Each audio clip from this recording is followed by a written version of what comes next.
दिल्ली में भाजपा की 2 दिनों से चल रही बैठक में भाजपा ने सत्ता की हैट्रिक मारने के लिए बनाई रणनीति। 2 दिवसीय बैठक में पीएम मोदी ने संगठन के प्रमुख नेताओं से पार्टी का वोट प्रतिशत 10% बढ़ाने की दिशा में जुटने को कहा।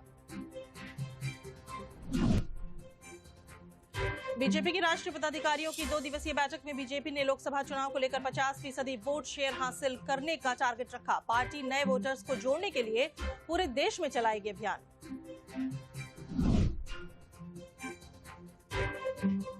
पीएम मोदी ने गीता पढ़ रहे 1 लाख लोगों को लिखा खास संदेश। कोलकाता में गीता जयंती के उपलक्ष्य पर ब्रिगेड परेड ग्राउंड में लोको कंठे गीता का हुआ आयोजन, जिसमें एक साथ 1 लाख लोग पढ़ेंगे गीता।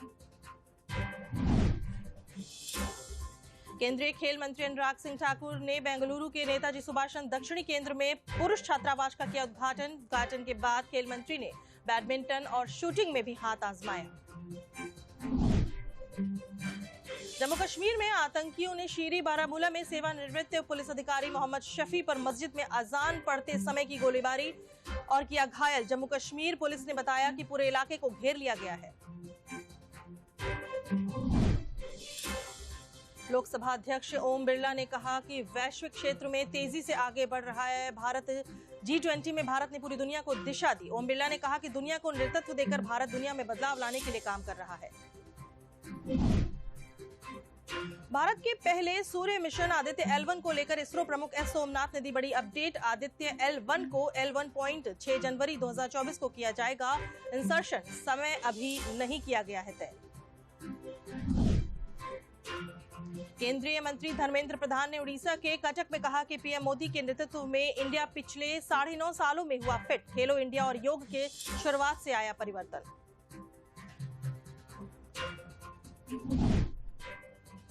उपराष्ट्रपति जगदीप धनखड़ ने कांग्रेस अध्यक्ष मल्लिकार्जुन खड़गे को एक लेटर लिखकर क्रिसमस पर अपने आवास पर मिलने बुलाया। संसद में बाधा और विपक्षी सांसदों के निलंबन के मुद्दे पर हो सकती है बातचीत।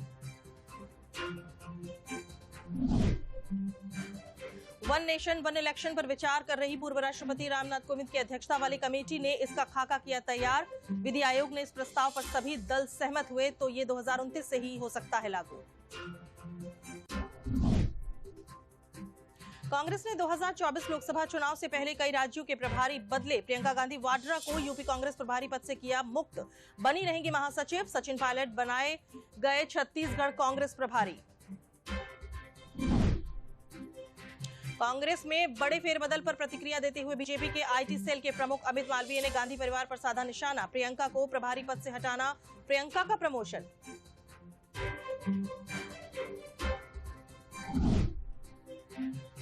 जम्मू कश्मीर में आतंकवादी हमले में 3 लोगों की मौत से सीमावर्ती जिलों पुंछ और राजौरी में बढ़ा तनाव। सरकार ने मृतकों के निकटतम परिजनों को मुआवजा और नौकरी देने की घोषणा।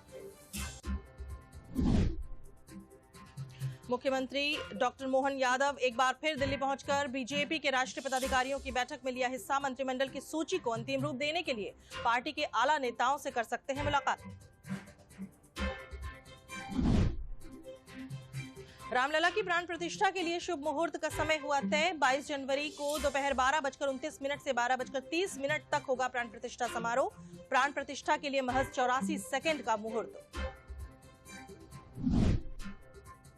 तमिलनाडु के डीएमके सांसद दयानिधि मारन ने दिया विवादित बयान। कहा यूपी बिहार के हिंदी बोलने वाले लोग हमारे राज्य में आकर टॉयलेट और सड़क साफ करते हैं, जो अंग्रेजी सीखने वाले आईटी कंपनियों में अच्छी नौकरी करते हैं।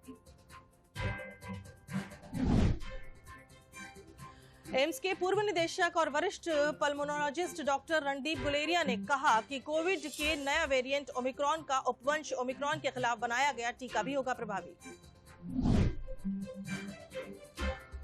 देश भर में कोरोना के 752 नए मामले आए सामने, वहीं 4 लोगों की हुई मौत। कुल एक्टिव मामलों की संख्या 3000 के पार। एक दिन में दर्ज किए गए सबसे ज्यादा मामले। केंद्रीय प्रत्यक्ष कर बोर्ड ने वित्त वर्ष 2023-24 के लिए income tax return form ITR 1 और ITR 4 के लिए जारी की अधिसूचना। इस साल 3 महीने पहले ही जारी हुआ नोटिफिकेशन। देश में वित्त वर्ष 31 मार्च 2024 को होता है समाप्त।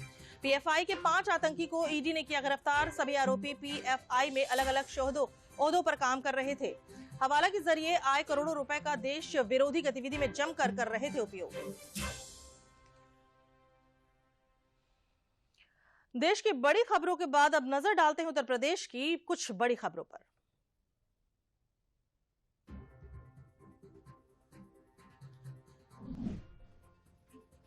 प्रधानमंत्री नरेंद्र मोदी के 30 दिसंबर के दौरे को लेकर अयोध्या पुलिस ने सुरक्षा को लेकर पुख्ता तैयारी शुरू कर दी है। इसके तहत स्थानीय निवासियों का सत्यापन किया जा रहा है।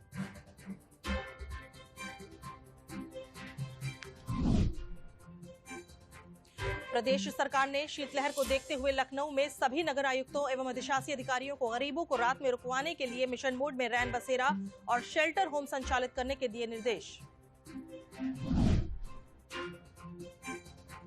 राम मंदिर के उद्घाटन से पहले रामनगरी अयोध्या में अलग ही नजारा देखने को मिल रहा है। पूरे अवध में भक्तिमय माहौल है। अयोध्या के सरयू घाट पर की जा रही आरती, जिसमें भारी तादाद में राम भक्त मौजूद रहे। उत्तर प्रदेश में सभी जनपदों के स्कूलों में विंटर वेकेशन की घोषणा कर दी गई है। ये जानकारी उत्तर प्रदेश के director general school education department की ओर से दी गई है।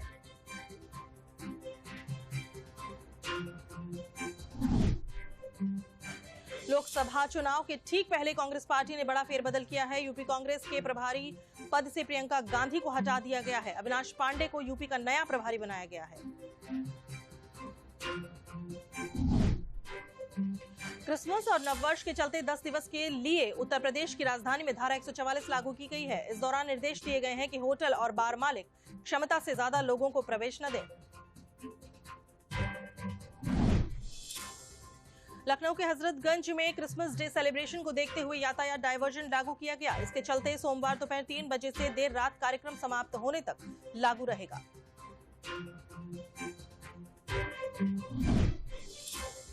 एक मुश्त समाधान योजना में बिजली चोरी करने और आरसी जारी करने वाले लोग बड़ी संख्या में लाभ ले रहे हैं। मौजूदा समय 76,000 लोग ओटीएस के तहत अपना बिल जमा कर चुके हैं।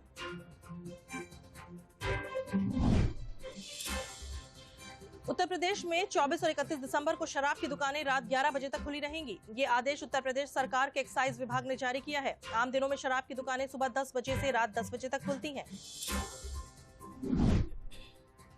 यूपी में बाढ़ से प्रभावित होने वाले 22 जिलों को लेकर योगी सरकार ने बड़ा ऐलान तैयार किया। इसके तहत घाघरा, सरयू, राप्ती और शारदा नदियों के बेसिन में बसे 2412 गांव के लिए 804 एफिटेबल बोट्स की खरीद का निर्णय लिया।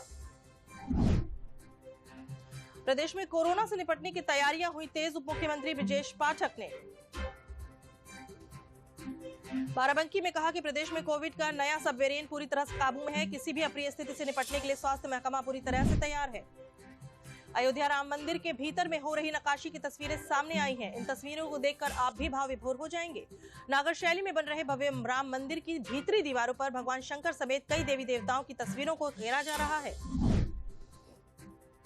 अयोध्या में प्रभु श्री राम लला की प्राण प्रतिष्ठा से पहले शहर के सौंदर्यीकरण का कार्य तेजी से किया जा रहा है। सूर्यवंशी प्रभु श्री राम के धाम को सौर ऊर्जा की रोशनी से भी जगमग किया जा रहा है। अयोध्या में 22 जनवरी को प्राण प्रतिष्ठा समारोह को लेकर परिवहन निगम ने भी तैयारियां शुरू कर दी हैं। एसी बसों को फिट करवाया जा रहा है। डिमांड के अनुसार एसी बसें भेजी जाएंगी। अमरोहा में बीती रात दर्दनाक सड़क हादसा हुआ है। जिले के देहात थाना क्षेत्र में अतरासी मार्ग पर फ्लाईओवर के निकट तेज रफ्तार कार मोटरसाइकिल से टकराते हुए पलट गई, जिससे 3 लोगों की मौके पर ही मृत्यु हो गई। डिप्टी सीएम केशव प्रसाद मौर्य बरेली में विभागीय अधिकारियों के साथ विकास कार्यों की समीक्षा बैठक की। कहा 2024 में 400 से अधिक सीटों से भाजपा जीतेगी। यूपी भाजपा का गढ़ है और भाजपा को सभी वर्गों का समर्थन है। उत्तर प्रदेश के प्रयागराज में शीतलहर और कोहरे का प्रकोप छाया हुआ है। ठंड से बचने के लिए लोग अलाव का सहारा ले रहे हैं।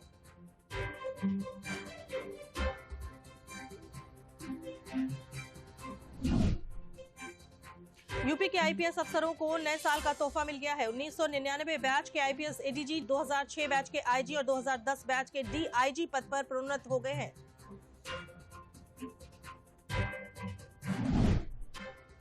भारतीय किसान यूनियन के राष्ट्रीय प्रवक्ता राकेश टिकैत ने कहा, अयोध्या में बन रहे राम मंदिर में प्राण प्रतिष्ठा कार्यक्रम पर बीजेपी को राजनीतिक फायदा नहीं लेना चाहिए। भगवान राम सबके हैं और राजनीति से उन्हें दूर ही रखना चाहिए। स्टाम्प उद्यमी बनाने की दिशा में देश में पहला प्रयोग यूपी ने किया है। स्टाम्प एवं पंजीयन विभाग ने स्टाम्प को वेंडरों के दायरे से बाहर निकालकर पोस्ट ऑफिस तक पहुंचाने के बाद अब युवाओं को इससे जोड़ने की पहल की है।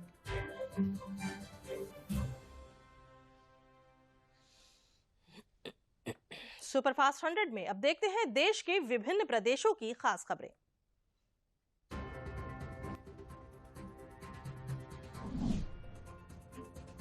उत्तराखंड के हरिद्वार में राष्ट्रीय स्वयंसेवक संघ के सरसंघ चालक मोहन भागवत ने हरियाणा के मुख्यमंत्री मनोहर लाल खट्टर के साथ श्री हरिहर आश्रम कनखल हरिद्वार में दिव्य आध्यात्मिक महोत्सव का उद्घाटन किया।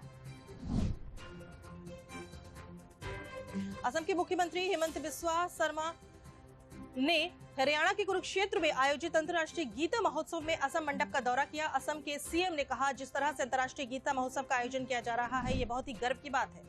मध्य प्रदेश के मुख्यमंत्री मोहन यादव ने कहा, मेरा प्रयास है कि उज्जैन और मध्य प्रदेश के सभी स्थानों पर विकास कार्य हो। 2028 में उज्जैन में कुंभ मेला लगने वाला है। मैंने विकास के लिए योजनाएं बनाने के निर्देश दिए हैं। वित्तीय वर्ष 2023-24 के राजस्व प्राप्ति और आय के संसाधनों में वृद्धि के संबंध में मुख्यमंत्री पुष्कर सिंह धामी ने सचिवालय में अधिकारियों के साथ समीक्षा बैठक की। बैठक में वित्त मंत्री प्रेमचंद अग्रवाल समेत विभागीय सभी अधिकारी मौजूद रहे। हरियाणा के मुख्यमंत्री मनोहर लाल खट्टर ने कहा, खिलाड़ियों को खेल पर अधिक ध्यान देना चाहिए। चुनाव लोकतांत्रिक तरीके से होते हैं, इसलिए अब उन्हें इसे स्वीकार करना चाहिए।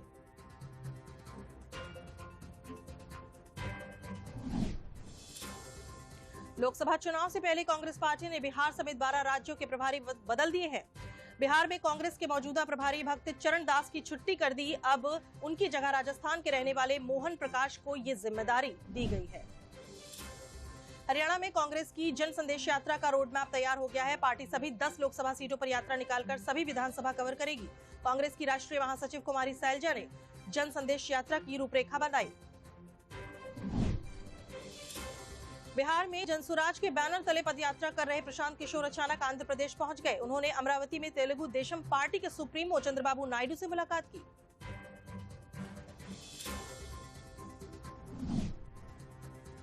बिहार के पटना जिले के पालीगंज अनुमंडल में डीएसपी के निर्देश पर अवैध खनन को लेकर पुलिस ने बड़ी कार्रवाई की। पुलिस ने बालू लोडेड 34 वाहनों को जब्त किया। वाहन मालिकों पर करीब 1 करोड़ रुपए का जुर्माना भी लगाया गया है। छत्तीसगढ़ के रायपुर में सड़क किनारे अतिक्रमण और अवैध पार्किंग के खिलाफ कार्रवाई की गई है। अवैध रूप से पार्क किए गए 72 ऑटो और ई रिक्शा चालकों पर 57,000 का जुर्माना लगाया गया। कबाड़ गाड़ियां भी जब्त की गई। जम्मू कश्मीर के बारामूला जिले में आतंकवादियों ने एक सेवानिवृत्त पुलिस अधिकारी की गोली मारकर हत्या कर दी। पुलिस ने बताया कि मोहम्मद शफी को एक मस्जिद के अंदर गोली मार दी गई। पुलिस ने कहा कि घटना के बाद इलाके की घेराबंदी कर दी गई है। किसान संगठनों की तरफ से 18 जनवरी से चंडीगढ़ में आंदोलन का ऐलान किया है। किसान पंजाब में गिरते पानी के स्तर को लेकर प्रदर्शन करेंगे। 8 जनवरी को किसान चंडीगढ़ के अधिकारियों से मुलाकात करेंगे।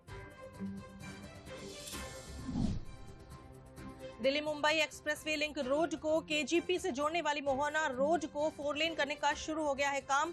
पिछले लगभग 2 महीनों से ये काम बंद था।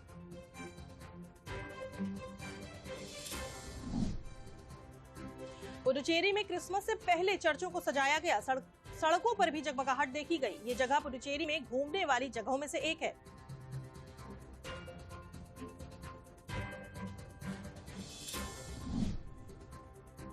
क्रिसमस और नए साल के चलते हिमाचल प्रदेश में पर्यटकों का तांता लगा। छुट्टियां लेकर लोग पहाड़ी इलाकों में पहुंचे।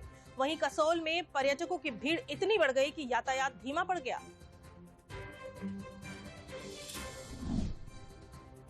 हिमाचल प्रदेश के शिमला नगर निगम की पुरानी इमारत में आग लग गई। आग बुझाने के लिए दमकल की गाड़ियां मौके पर पहुंची। बताया जा रहा है कि कर्मचारियों ने बहादुरी दिखाते हुए इमारत में लगी आग पर काबू पा लिया। तमिलनाडु के रामेश्वरम के पंबन में मछली पकड़ने वाली नाव में भीषण आग लग गई। सूचना मिलने के बाद फायर कर्मी मौके पर पहुंचे और आग पर काबू पाने की कोशिश की।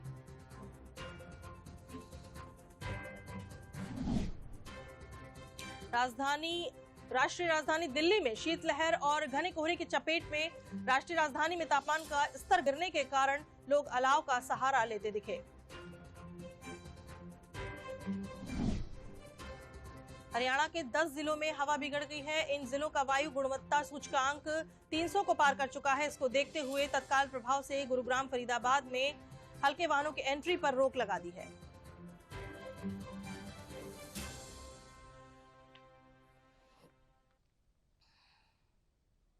अब सुपरफास्ट 100 में देखते हैं कारोबार और अंतर्राष्ट्रीय जगत की बड़ी खबरें।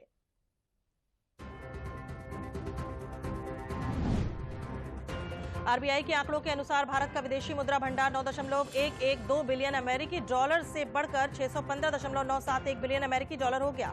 वहीं सोने का भंडार 446 मिलियन अमेरिकी डॉलर बढ़कर 47.577 बिलियन अमेरिकी डॉलर हो गया। बंगाल को जारी हुई कर हस्तांतरण की अतिरिक्त किस्त। केंद्र सरकार ने पश्चिम बंगाल को कर हस्तांतरण की अतिरिक्त किस्त के रूप में 5,488.88 करोड़ रुपए जारी किए हैं।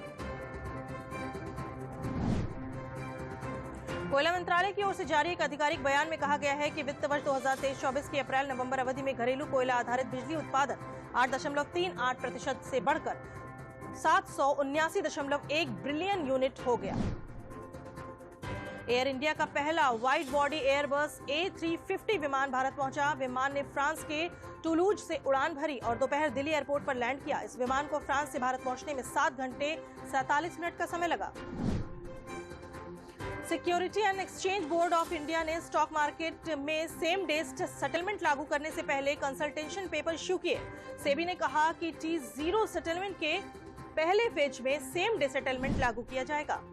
क्रिकेटर सचिन तेंदुलकर ने हैदराबाद बेस्ड आजाद इंजीनियरिंग लिमिटेड में 5 करोड़ का निवेश किया था। कंपनी के स्टॉक एक्सचेंज में अगले हफ्ते लिस्ट होते ही ऊपरी प्राइस ब्रांड 524 के हिसाब से तेंदुलकर का 5 करोड़ रुपए का निवेश बढ़कर 22.96 करोड़ रुपए हो जाएगा।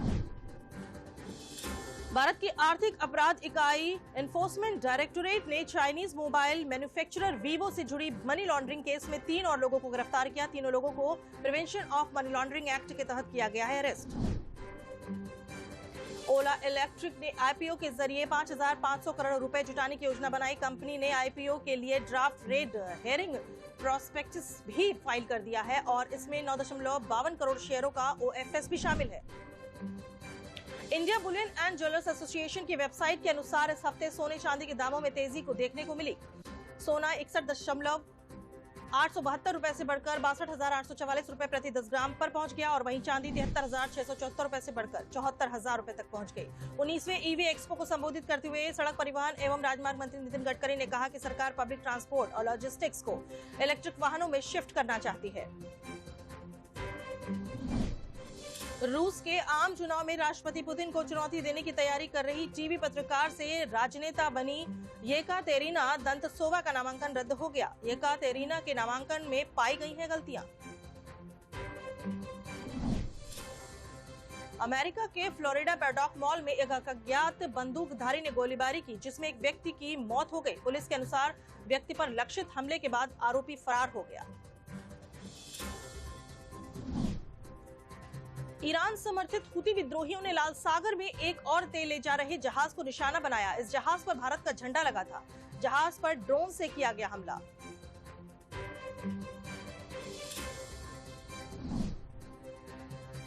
ताइवान में आज सुबह भूकंप के तेज झटके महसूस किए गए। रिक्टर स्केल पर इसकी तीव्रता 6.3 महसूस की गई। फिलहाल झटकों में किसी के हताहत होने की सूचना नहीं है। भूकंप का केंद्र जमीन से 10 किलोमीटर नीचे रहा। पुलिस की रिपोर्ट के अनुसार फलस्तीनी समर्थकों द्वारा नेवार्क के हिंदू मंदिर में तोड़फोड़ की गई। इस पर अमेरिकी विदेश विभाग एक बयान जारी करते हुए मंदिर में हुई तोड़फोड़ की कड़ी निंदा की है।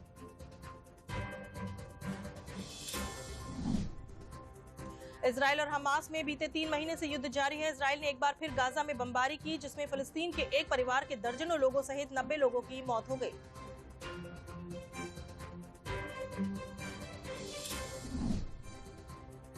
आतंकवाद निरोधक विभाग के अधिकारियों द्वारा बलोच के युवक की कथित हत्या के बलोच कार्यकर्ताओं ने पाक सरकार को 3 दिन का अल्टीमेटम जारी करते हुए सभी प्रदर्शनकारियों की तत्काल रिहाई और उनके खिलाफ आरोपों को रद्द करने की मांग की है। अमेरिकी प्रशांत वायुसेना के कमांडर जनरल केनेथ बिल्सबैक ने एक जापानी मैगजीन को दिया साक्षात्कार में बताया कि चिनियन द्वीप के उत्तरी एयरफील्ड पर वायुसेना का लंबा चौड़ा बेस बनाया जाएगा। इराक के कुर्द आतंकियों और तुर्की के सुरक्षा बलों के बीच संघर्ष जारी है। कुर्द आतंकियों के साथ संघर्ष में अब तक 12 तुर्की सैनिकों की मौत हो गई है। कुर्द आतंकी चोरी छिपे तुर्की की सीमा में घुसपैठ की कोशिश कर रहे थे। तुर्की रक्षा मंत्रालय ने कहा कि वायुसेना ने उत्तरी इराक और सीरिया में कुर्दिस्तान वर्कर्स पार्टी के ठिकानों पर हवाई हमले किए हैं। कुर्दिस्तान वर्कर्स पार्टी के 29 ठिकानों को तबाह किया गया है।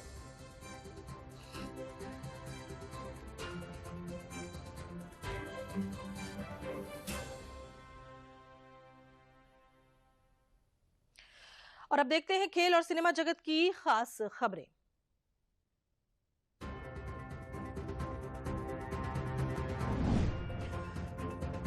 घरेलू टेस्ट में भारतीय महिला टीम का दबदबा जारी। मुंबई के वानखेड़े स्टेडियम में तीसरे दिन ऑस्ट्रेलिया विमेंस के 46 रन की लीड बाद भी टीम इंडिया मजबूत। ऑस्ट्रेलिया ने दूसरी पारी में 5 विकेट पर 233 रन बना लिए हैं। बॉक्सिंग डे पर होगा भारत दक्षिण अफ्रीका के बीच टेस्ट सीरीज के पहले मुकाबले का आगाज। सेंचुरियन में 26 दिसंबर को खेले जाने वाले मैच के लिए टीम इंडिया ने शुरू की अपनी तैयारी। पाकिस्तान के बाएं हाथ के Orthodox spinner Noman Ali appendicitis के कारण ऑस्ट्रेलिया के खिलाफ टेस्ट सीरीज से बाहर। पीसीबी ने जारी किया बयान। न्यूजीलैंड क्रिकेट ने मार्टिन गुप्टिन के सम्मान में ईडन पार्क का नाम बदला। ईडन पार्क स्टेडियम का नाम 4 जनवरी से द मार्टिन गुप्टिन ओवल स्टेडियम किया जाएगा।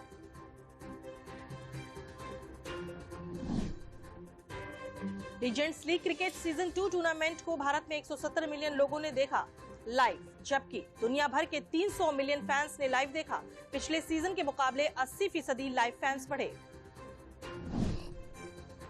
भारतीय टेनिस टीम 60 साल के बाद कर सकती है पाकिस्तान का दौरा। टीम को डेविस कप के वर्ल्ड कप ग्रुप 1 के प्लेऑफ मुकाबले खेलने के लिए जाना होगा। भारतीय टेनिस संघ की न्यूट्रल वेन्यू में मैच कराने की मांग खारिज।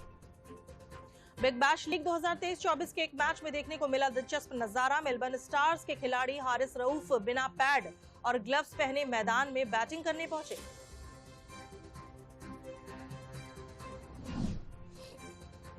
दक्षिण अफ्रीका के पूर्व टेस्ट कप्तान डीन एल्गर ने अंतर्राष्ट्रीय क्रिकेट से संन्यास लेने का ऐलान कर दिया है। भारत के खिलाफ आगामी टेस्ट सीरीज के बाद क्रिकेट को कह देंगे अलविदा।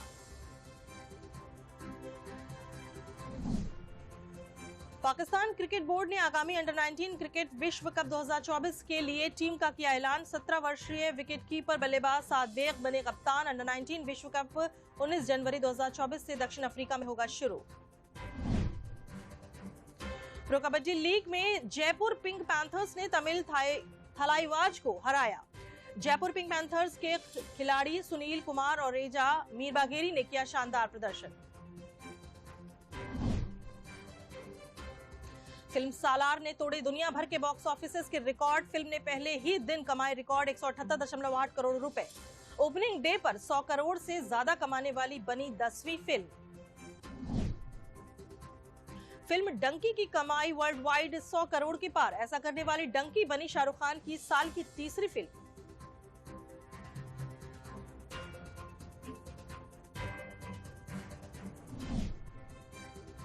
फिल्म एनिमल पर लगी बांग्लादेश सेंसर बोर्ड की कैंची। बांग्लादेश फिल्म सेंसर बोर्ड ने कहा कि जब तक कुछ वयस्क दृश्यों को नहीं हटाया जाता, फिल्म रिलीज नहीं हो सकती।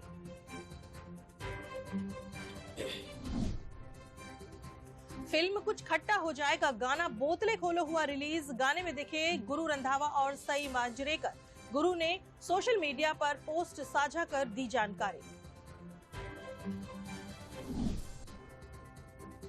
एक्टर रवीना टंडन ने अपनी बेटी संग पूरी की 12 ज्योतिर्लिंगों की यात्रा की झलक इंस्टाग्राम पर की शेयर। तस्वीरें हुई तेजी से वायरल।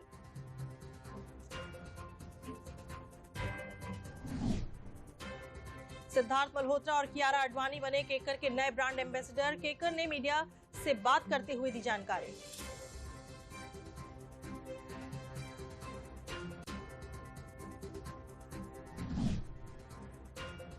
मद्रास हाईकोर्ट ने तमिल एक्टर मंसूर अली खान पर डिफेमेशन मामले में लगाया 1 लाख का जुर्माना। कोर्ट ने मानहानि का मुकदमा दायर करने की अनुमति देने से किया इनकार। पिता सुरिंदर की जयंती पर भावुक हुए एक्टर अनिल कपूर। एक्टर ने पिता और अनुभवी निर्माता सुरिंदर कपूर की जयंती पर उनके लिए लिखा एक भावनात्मक नोट।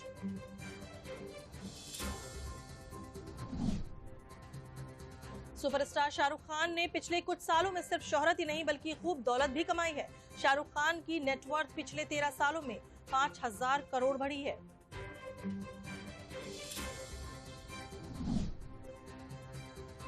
सिनेमाघरों में रिलीज के लगभग 2 महीने बाद फिल्म 12वीं फेल 29 दिसंबर से डिज्नी प्लस हॉटस्टार पर दिखेगी और 20 करोड़ के बजट से बनी फिल्म ने बॉक्स ऑफिस पर 53.54 करोड़ का किया था कलेक्शन।